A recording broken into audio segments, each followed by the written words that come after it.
Hey there, guys. This is Joffrey with Guth Lawn Care.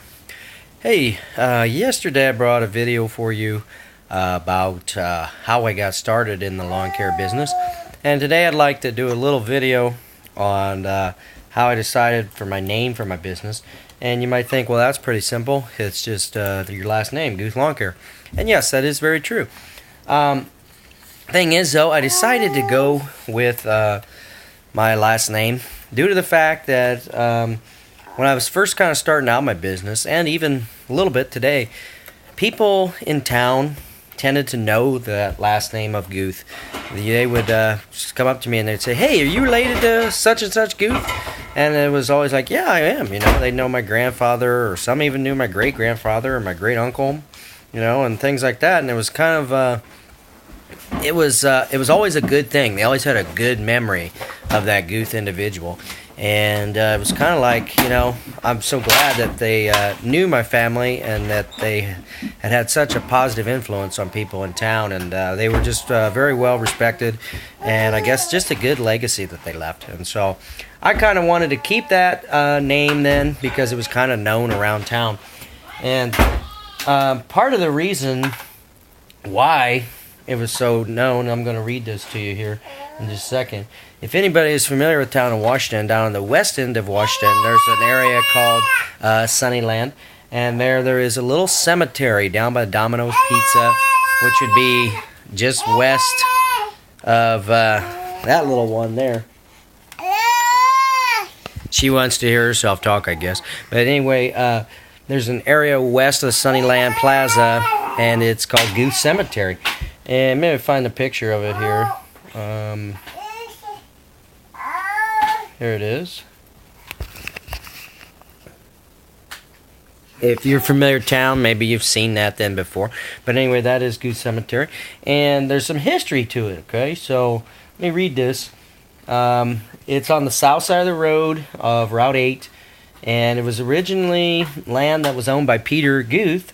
Good in quotation marks, it says. And the reason it says that is because Guth in German actually means good. And there'll be something more about that good name in a minute. But on September 6, 1838, Peter, a native of Germany, who had immigrated to the United States in 1830, patented the southeast quarter of Section 19 in Washington Township, which he had earlier settled. The ground surrounding the cemetery remained in Guth's hands until 1925, when Joseph Guth, Peter's grandson, sold the property but reserved the burial plot. So that's how it came about. I mentioned the name Good.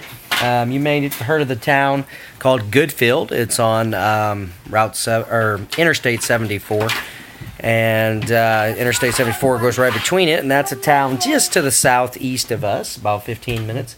And a little history there. The site of Goodfield was surveyed for John Guth of Washington, Illinois on August 29, 1888. The name Goodfield is believed to derive from Guthville, named after John Guth. And so that's how the name Goodfield came around. And it's just kind of a name that's been around for a long time, and people are kind of familiar with it. I know they're familiar with it if they pronounce it right. If they say Guth, and if someone says Guth, I usually know that they're not familiar maybe with the name or the area as much. So anyway, that's kind of why I wanted to keep that name. I just felt like it was a good connection for me to a lot of people, around town, especially the older generation. That's kind of what I said I'd started with, mowing. So it's just something I went with, and it's how I decided to name my business. I look at it like this. It's not the most common name, but it's a name that people recognize, so that's kind of why I went with it. If my last name was like Smith or something, I might call my lawn care business Smitty's or something, but I probably wouldn't pick Smith, maybe just because it's not as, it is so common. And, if you had a name like John Smith and you tell someone, "Hey, my name's John Smith," they're going to be like, "Yeah, and I'm Pocahontas," but no, just a side joke there for one of our subscribers below. But anyway, all the Smith people I know are all good people, so, I'd probably pick Smith as my business name if that was my last name. But anyway, guys, I just wanted to put that little video out about why I chose the name Guth as my business name. I think a lot of companies do choose their last name, and there's nothing wrong with that, but I felt like for me it was going to help me just get a little bit more work may be, because people recognize that name. And so I'm one that whenever I meet somebody, I always like connections of some sort. I find a way to connect to people through something that they know or do or whatever, and that's just what I've been able to use, is that name. A lot of times people seem to know that name around this area, even though it's not real common, but it's been one that's been around this area for a long time. So anyway, enough of my rambling. Hey, I just wanted to bring that to you.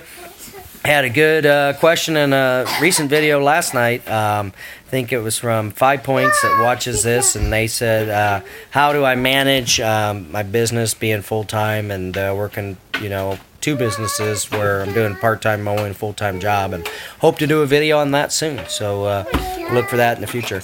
Okay, hey, you guys, we'll talk to you later. Have a good one. This has been Joffrey with Guth Lawn Care. Don't forget to like and subscribe if you haven't already. And thank you for watching.